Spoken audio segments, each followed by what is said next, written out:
I'm coming back harder than ever, and now I ain't wasting no time.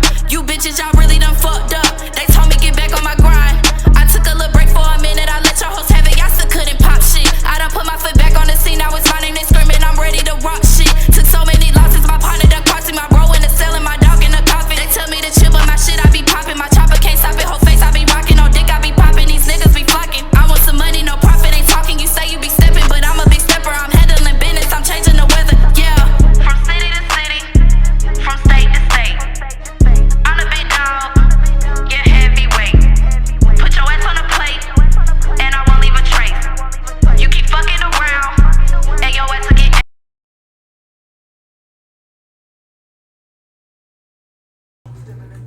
Finally got her to come out. Yeah, She don't pop out at all. Yeah, you know I be at home. I be in my cave. I don't come outside. I'm low key. Yeah, I respect it. Miss Butterfly Benjaminz. Period, that's me. How you doing? I am blessed and highly favored. No, I'm just playing. I'm good. I am blessed though. And highly favored. Good. Welcome to the show. Give it up for her. Not a problem. So tell the people a little bit about what you do. You kind of well-rounded, I would say. You versatile. You can fit into a few different spaces. So what kind of has your creative attention these days? Well, a lot of people know I used to rap. I kind of gave that up. I didn't give it up. I do that as a hobby, but right now I'm focused on being like a motivational speaker. I call myself a hood counselor because I like to deal with real situations and real people who get through real shit. So I'm focused on basically helping my folks that really need it. I'm focused on speaking facts and like get away from like the social media and shit like that, like real life. I'm dealing with people that want to do real life, like fuck the internet and all that. We doing real life shit. So I'm focused on just giving back a lot. I got a few projects lined up. I just dropped my first YouTube channel. Y'all make sure y'all go check me out at the Butterfly Benjaminz Effect. I'll be dropping shit like twice a week to the end of the year, and then next year I'm gonna go a little harder. I'm gonna set it up have a little setup and stuff, kind of like what we doing now. But yeah, that's what's going on. I'm just trying to focus on getting people back to reality. Like we done got caught up in social media and.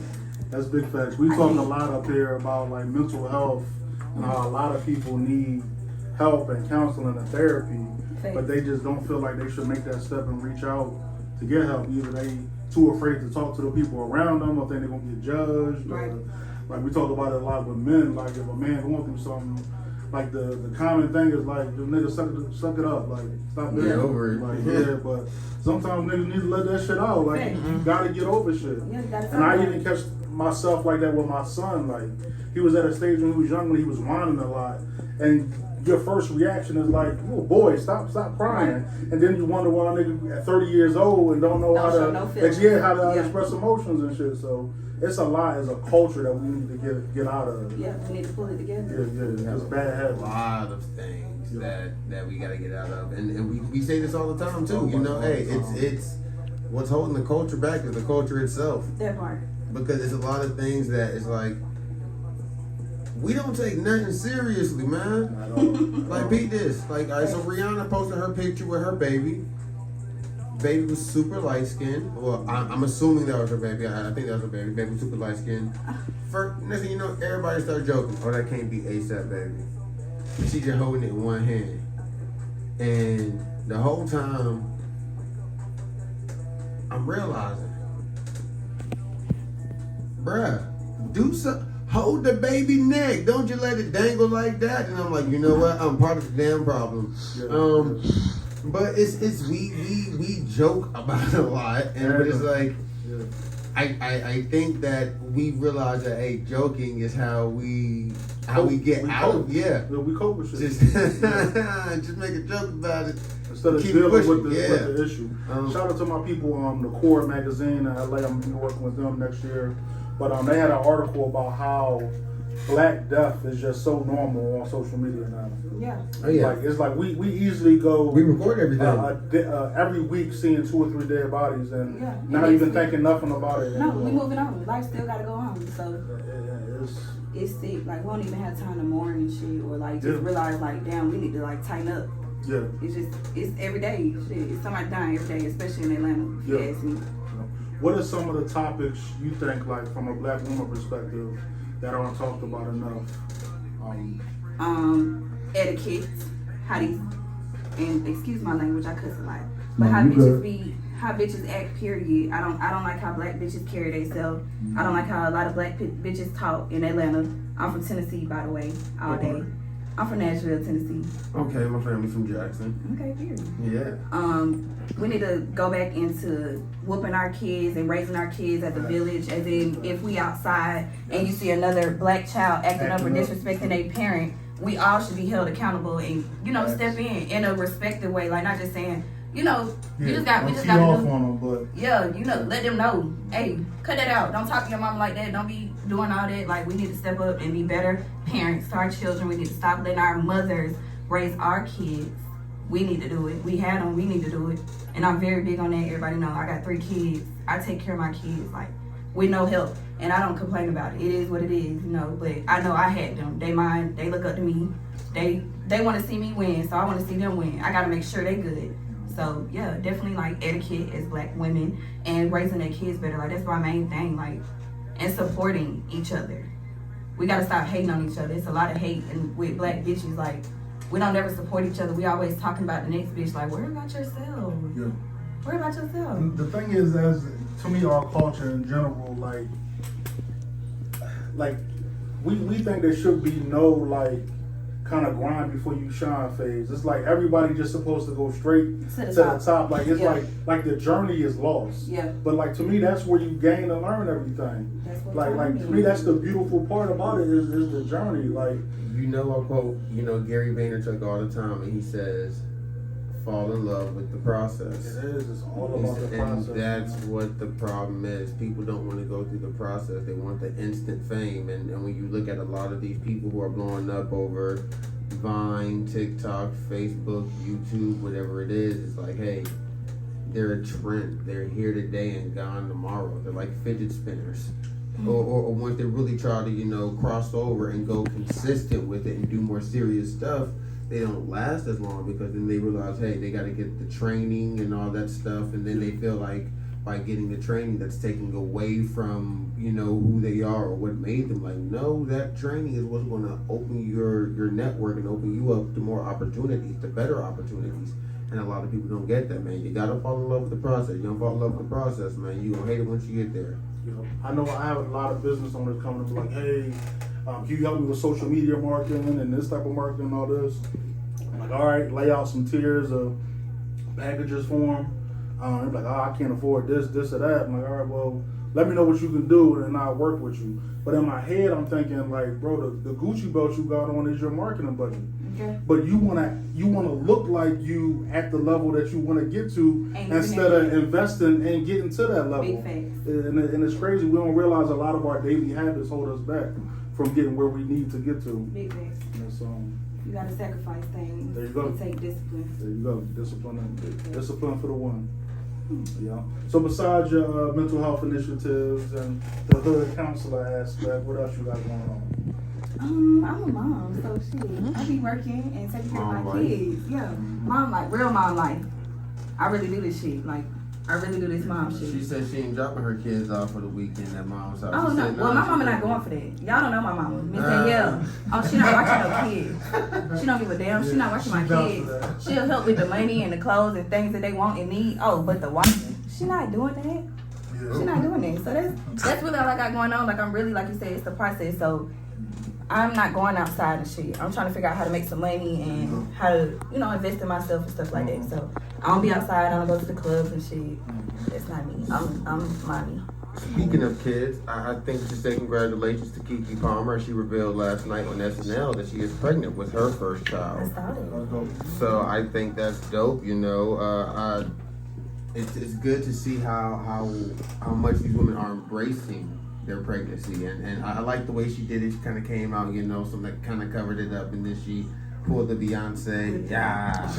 And I love Keke Palmer, man. Like, me and my boy was talking about it. He was like, she's one person, one black female who other black females should aspire to be like. because you don't see her name out there negative in the press. Beefing. You don't see her beefing. She just started her own network. Like, she out there doing the damn thing. And you know, we said when we look at Kiki, we feel like Kiki is our cousin. Seriously, she's likable. She seems approachable. Doesn't seem like she'll blow you off, man. Like, so like I said, shouts out to her, for her first pregnancy and everything. Just don't forget to hold that baby neck.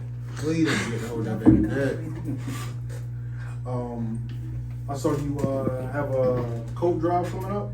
Oh my goodness, how could I forget? Yes, I'm doing my first annual coat drive. Me and my friends just came up with an idea one day. We of course, with everything we got going on, let's give back to our folks. I ain't gonna lie, over the years you'll see a lot of celebrities giving back and stuff like that. I ain't see a lot of that shit this year, and it bothered me. Yeah. It bothered me that people are forgetting it's people that out here that need help for real, especially right now after this pandemic. We still going through the shit, and I know a lot of people personally they really out here struggling. So I'm okay, let's start off small. Let's just get out there, let's do it. I'm telling you, we was on the phone just okay, boom, we finna do this. The same 30 minutes we was thinking this idea, I was making a little flyer. I'm yeah. So I got my first annual coat drive. It's called Coats for the Culture.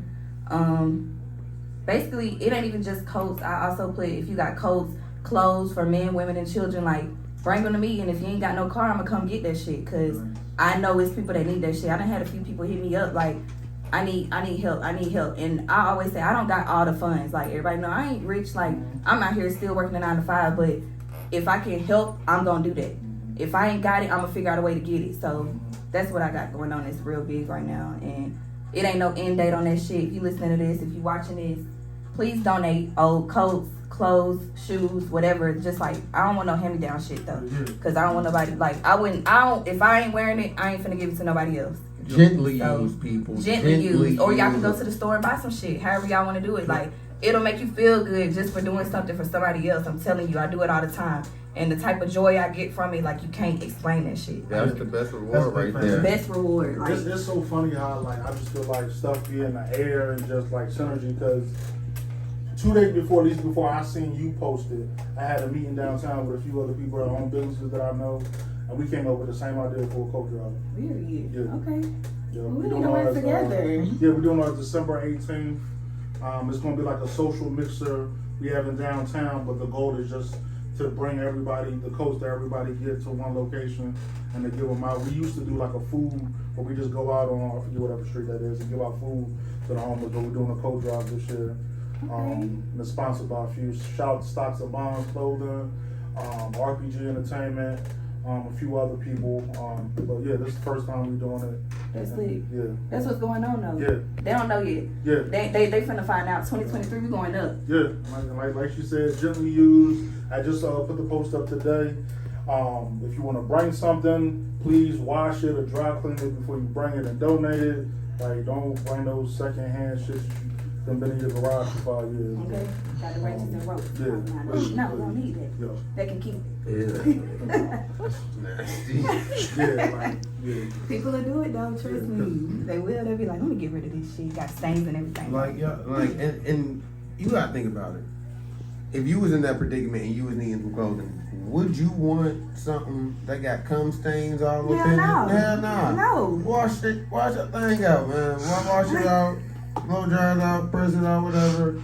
If like I said, gently used, man. If it's look, do what you gotta do, man. Steam it out. Hell, if it's past gently used, then give it to the Goodwill. The American Kidney Okay, give it to the Society. Goodwill. We don't need it. Hey, patchwork it up and then go downtown and find a homeless person who'll take it.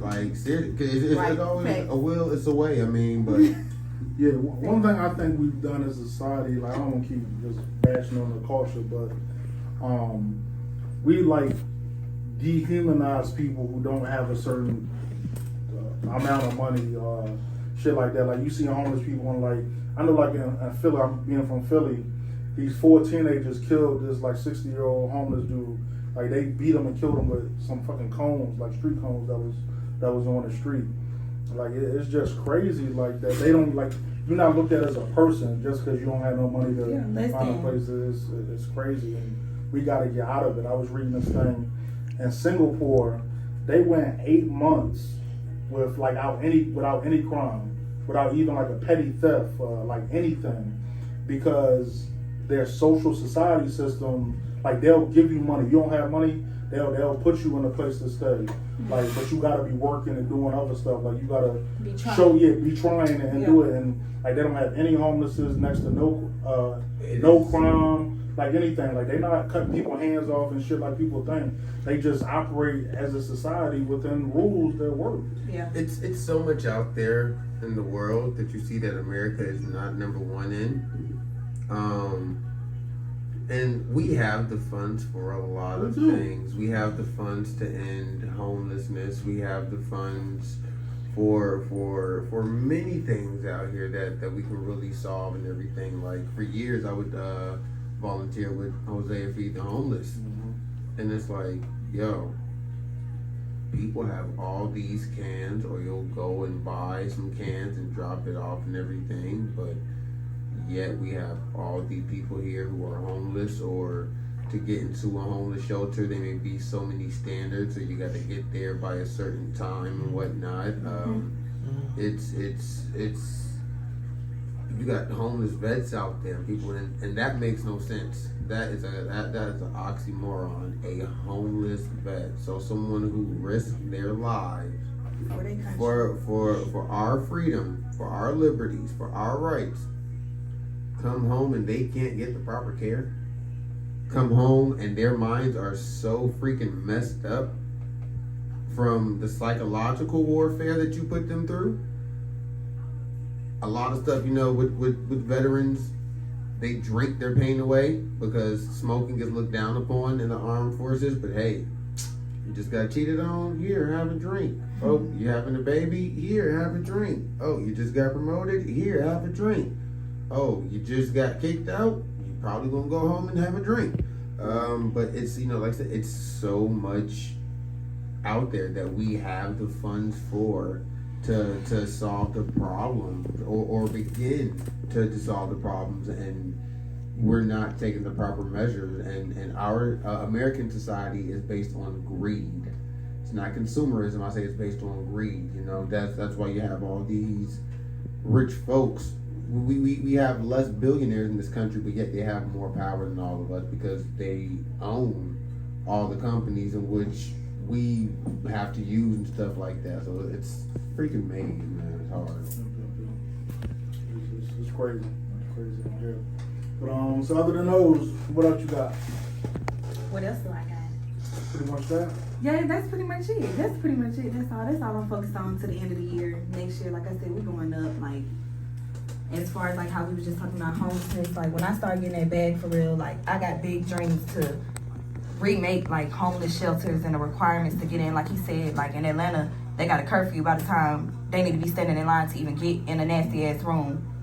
Like it ain't gonna be none of that. Like if they already having a hard time, like they could have, even if it is like night by night, I probably wouldn't even, if it was my homeless shelter, I wouldn't even move like that. Like y'all get a week with the move, and also in that week of you being in that shelter, like I'm gonna give you resources to go get a job. We're gonna get your hair cut, get your hair did, get y'all a shower, like put y'all in position to get off your feet. Cause some homeless people, like they do want a chance, but nobody give them a chance though, cause of how they look and shit like that. They don't give regular people chances. By the time they leave, they should be in a better position. And when they came, big facts. You want to know what's funny about this? We have all these mega churches that are literally the same size as arenas. And I thought about this like years ago. I'm like, yeah, if I was to ever hit the lottery and if I just had the money, I would do a mega homeless shelter. But it would be like, it would have quarters. So, hey, these are the living quarters over here. These are the resources. We teach you basic hygiene, typing, learn how to, live amongst people and stuff like that. It was just an idea I had, but still, like, we don't do enough. We give people the bare minimum. We give them an inch and expect for them to take a mile. It don't work like that. Nah, bro. What's one goal that you would want to accomplish for next year? One goal that I really need to happen by next year, I need more people to like support me. I need sponsors at this point, because like the type of shit I'm on, it costs money. Like you said, like you gotta invest in your shit, but I ain't gonna lie, like I said, I work a 9 to 5 and I got 3 kids. I'm just going off of God right now at this point, for real. Like, I'm just having faith in everything and just believing that somebody gonna reach out that's bigger than me or got more money than me and be like, I see what you doing, I see how you moving, let me help you out. And we're gonna take off from there. I got the idea, I just need the funds behind it. So next year my goal is to pray to God that somebody just reach out to me and can invest in me and what I'm trying to do. Because I'm gonna make sure I put that money to use. It ain't gonna be all just about me. Oh, I want a new car, I want a new house and shit. Yeah, that's gonna come with it. I ain't gonna sit here and lie. But I do want to help others. Like, we need that. Like, I know what we need. Like, we need guidance. We don't got that. Our black community don't have no real guidance. We going off of rappers and Instagram models and shit. We lost. Like, people gotta wake up. Females and males, we gotta wake up. Like, this shit y'all see on TV is not real. Y'all mamas is still struggling. Y'all mamas is still going to work. My mama still go to work. My grandma working 2 and 3 jobs. Like, where that's fair at? So we the generation, and if it ain't us, guess what? All of us got kids. A lot of us got kids. I ain't gonna say all of us. A lot of us got kids. Let's build them up. Let's make their dreams come true. Let's put in their head that they can be bigger than what we got going on right now. So I'm just at this point. I'm just praying for the culture. It's good because I think we need more people with that mindset. Like, I feel like just like almost every 5 years, it seems like just the state of the black community is getting worse. Like, it's just a complete breakdown of the black family between a man and a woman. But not only that, it's just the entire black family, I feel like, isn't as strong as it used to be. No, definitely not. Like, Do y'all remember y'all grandparents? Yeah, like I remember they was married through whatever, and thick and thin, and they were just like the meeting point for all of the family. Like, it's just like, at least in my family, like it's not like that anymore. Like, I was looking at some pictures of my family in Maryland over the weekend, and I'm like, I don't know none of their kids, but growing up, like, I knew all of my cousins, and like it was way different, and like my mom and her generation made sure that we all knew each other. Yeah. And like, I'm looking together. Yeah, and I'm looking at my cousins now like, yo, we gotta get this shit together. Yeah, we don't even know each other, what each other got going on. No. Don't even call when we going through shit. Like, oh, I don't want them talking about me. Like, what the fuck? I can call my family. I got family members here who I don't even know. Like, seriously, my family's deep as hell for no reason. And it's like, oh, you don't remember me? No. Do you not see me mugging you, nigga? Obviously the fuck not. I mean, they just make it really hard. But it's like, hey, like I say, grandparents used to be that pivot point. We don't got it to where all the grandkids go to grandma and grandpa's house before spend the night for the weekend. Yeah, everybody sleeping on the floor. We don't all do it to where your cousins is your siblings. Okay, your best friends and all that. Yeah, you don't need no friends. Hey, you don't do it to where when you're getting picked on by one person, you can go get your cousins. And we all come. And y'all better come in that bitch 20 deep. Yeah. Especially not for me. My mom was the only child. So many damn stories, like.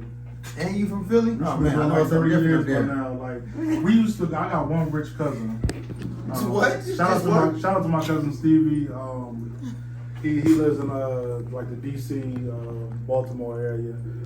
He used to be a senior vice president of the supermarket chain. And so him trying to do the right thing, he take all of us out of fucking ghetto, out to this vacation thing in the summertime. It's like cabins and trails, like shit we never really been around. And they never took us niggas out of the ghetto, man. And there's number of white people and shit out there. I remember my cousins getting in this shit, and man, it was just crazy. But I miss that shit. I miss the bond I used to have with my cousins. And even like me moving away and other shit, it shouldn't have changed anything. Yeah. I'm closer with my childhood friends than I am a lot of my family.